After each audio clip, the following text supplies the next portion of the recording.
ব্রাহ্মণবাড়িয়া জেলার অন্যতম একটি থানা হচ্ছে নবীনগর থানা। ব্রাহ্মণবাড়িয়ার নবীনগর উপজেলা প্রধানত মেঘনা ও তিতাস নদীর তীরবর্তী প্রাকৃতিক সৌন্দর্য এবং প্রখ্যাত গুণীজন ও লোক সংস্কৃতির জন্য বিখ্যাত। এখানকার উল্লেখযোগ্য ঐতিহ্য ও বৈশিষ্ট্যের মধ্যে রয়েছে গুণীজন ও সাংস্কৃতিক ব্যক্তিত্ব, সুর সম্রাট ওস্তাদ আলাউদ্দিন খাঁ এবং সাবেক তত্ত্বাবধায়ক সরকারের উপদেষ্টা ও বাংলাদেশ ব্যাংকের সাবেক গভর্নর ডাক্তার সালেউদ্দিন আহমেদের মতো কীর্তিমান ব্যক্তিদের জন্মস্থান এটি। ঐতিহ্যবাহী পুতুল নাচ। নবীনগরের কৃষ্ণনগর গ্রাম পুতুল নাচের জন্য বিখ্যাত।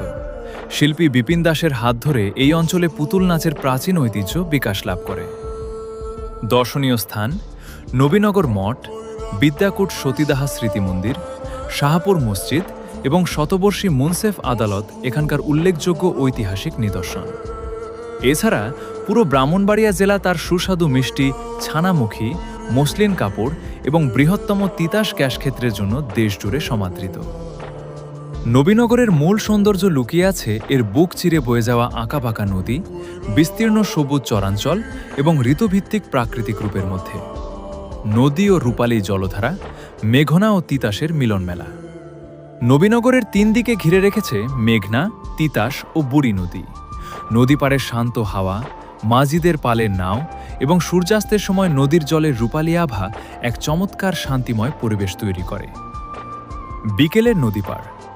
নবীনগর সদর ও আশপাশের নদীঘাটগুলো বিকেলে স্থানীয় মানুষ ও দর্শনার্থীদের মিলন মেলায় পরিণত হয়।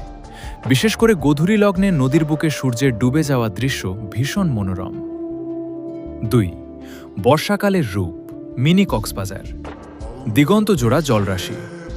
বর্ষাকালে যখন মেঘনা ও তিতাস নদী পানিতে কানায় কানায় ভরে যায়, তখন নবীনগরের নিচু জমি ও চরাঞ্চলগুলো সাগরের মতো রূপ নেয়। চারিদিকে শুধু পানি আর পানি, যার মাঝে ছোট ছোট গ্রামগুলোকে মনে হয় এক একটি ভাসমান দ্বীপ। গ্রামীণ শান্ত পরিবেশ ছায় নবীনগরের গ্রামগুলো এখনও তার চিরায়ত রূপ ধরে রেখেছে। বাঁশঝাড়, আম কাঁঠালের বাগান এবং মাটির রাস্তা দিয়ে হেঁটে যাওয়ার সময় পাখির কলকাকলি অন্যরকম এক গ্রামীণ স্নিগ্ধতার অনুভূতি দেয়। মেঘনা তিতাসের শান্ত জলের মতোই শীতল আর পরোপকারী মনের অধিকারী নবীনগরের মানুষ, যাদের আতিথেয়তা ও সরলতা যে কারো মন ছুঁয়ে যায়।